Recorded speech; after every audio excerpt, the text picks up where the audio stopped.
قال النبی صلی اللہ علیہ وسلم الامور بخواتیمها او کما قال علیہ الصلاۃ والسلام۔ آج کے اس خطاب کا موضوع ہے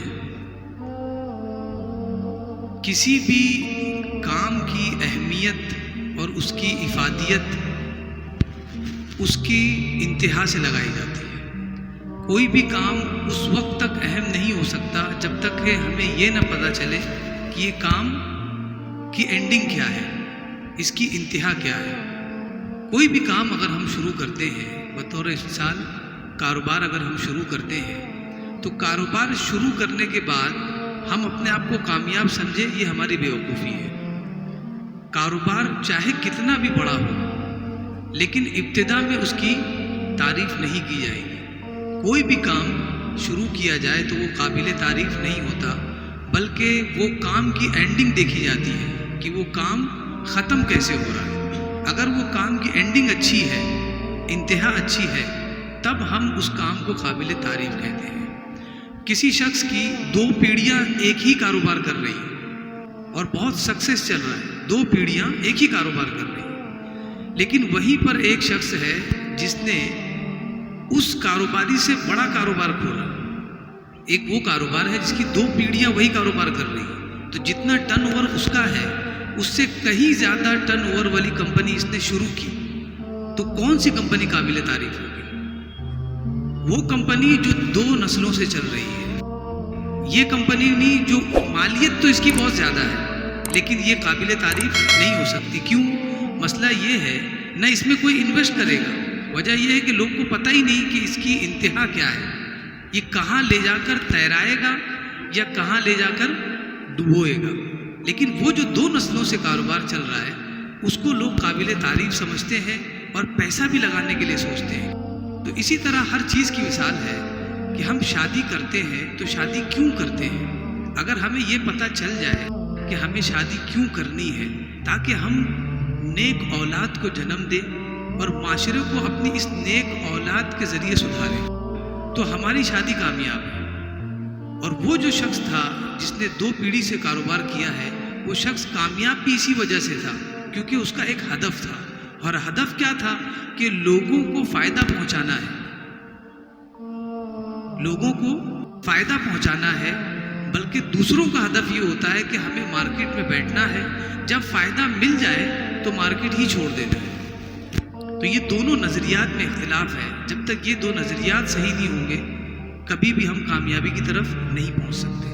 ہر کام کی ابتدا اہم ہوتی ضرور ہے لیکن اس کی انتہا اس سے زیادہ اہم ہوتی ہے۔ اس کے حوالے سے میں آپ کو ایک واقعہ سناؤں، جو واقعہ کوئی عمل کرنے کے لائق نہیں ہے لیکن یہ واقعہ ہمیں بہت بڑا سبق دے جاتا ہے۔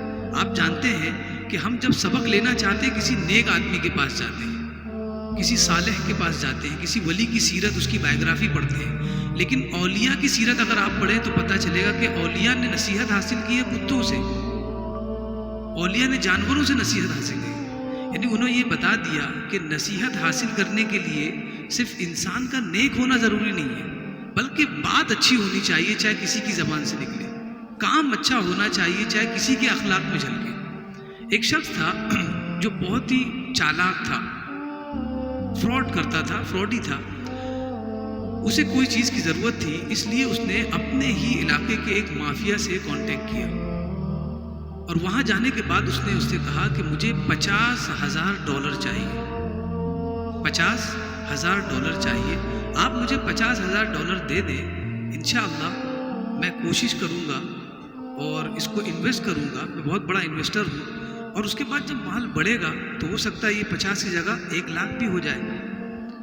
تو مافیا نے کہا کہ بالکل ٹھیک ہے، اس $50,000 دے دیے گئے۔ اس نے وہ $50,000 لیے اور گھر آیا، اور گھر میں آنے کے بعد تجوری میں بالکل سیف کر کے رکھ دیا، اور اس نے لیتے وقت ہی کہا تھا کہ 2 مہینے میں انشاءاللہ میں واپس کر دوں گا، اور جو بھی اس میں بینیفٹ ہوگا وہ بھی آپ کو میں شیئر کروں گا۔ وہ تجوری کو اس نے بند کر دیا، اور 2 مہینے تک اس نے تجوری کو چھوا بھی نہیں، تجوری میں سے ایک پیسہ نہیں نکالا اس نے۔ یہاں آپ یہ دیکھیے کہ کہانی کتنی لمبی ہے، 2 مہینے پر محیط ہے، لیکن کہانی میں جو 2 لوگ ہیں، ان دونوں میں جو پہلا شخص ہے اسے اپنی کہانی کی انتہا معلوم ہے، اس لیے بے فکر ہے. تو کوئی بھی کام کی جب تک انتہا معلوم نہ ہو تو انسان تھکتا ہے، لیکن اگر سفر کے ساتھ ساتھ منزل مقصود پتہ ہو تو انسان تھکتا نہیں. 2 مہینہ جیسے ہی ختم ہوا، تجوری میں گیا، تجوری کے پاس گیا، تجوری کھولی، اس میں سے پیسہ نکالا اور بیگ میں بھرا اور مافیا کے پاس گیا اور کہا کہ سر میرا جو پلان تھا انویسٹمنٹ کے حوالے سے وہ پورا فیل ہو گیا ہے، بہت زبردست میں نے نقصان اٹھایا ہے.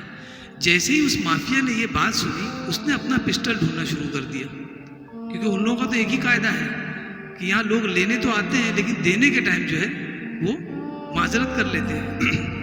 اس سے پہلے کہ وہ پسٹل نکال کر اس پر فائر کرتا، اس نے فوراً کہا اتنا ہونے کے باوجود بھی میں نے آپ کا پیسہ سنبھال کر رکھا ہے. میری امید تھی کہ 50 کی جگہ $50,000 کو جب میں انویسٹ کروں گا تو وہ $1,00,000 ہو جائے گا، لیکن ایسا ہوا نہیں.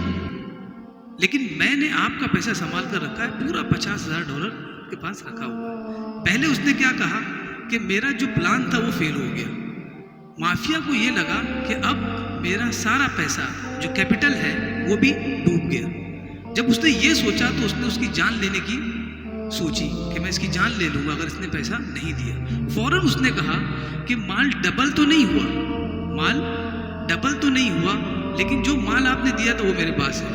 تو اب مافیا نے سوچا کہ خیریت اسی میں ہے کہ جو پیسہ مل دیا تھا وہی پیسہ اگر مجھے ریٹرن مل رہا ہے تو اسی میں میری خیریت ہے.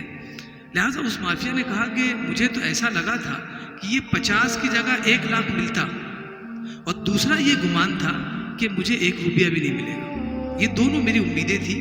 پہلی یہ کہ 50 کی جگہ 1,00,000 ملے گا، اور دوسرا یہ کہ $1 بھی نہیں ملے گا. لیکن اب جب تم نے یہ پیسے لوٹا دیے تو اب مجھے تم سے کوئی مطلب نہیں کہ تم نے اس کو ڈبل کیوں نہیں کیا، اس سے مجھے کوئی لینا دینا نہیں ہے. تو پہلا جرم یہ تھا کہ اس نے پیسے کو ڈبل کرنے کی خواہش دلائی تھی لیکن کیا نہیں، اس جرم سے بخش دیا گیا.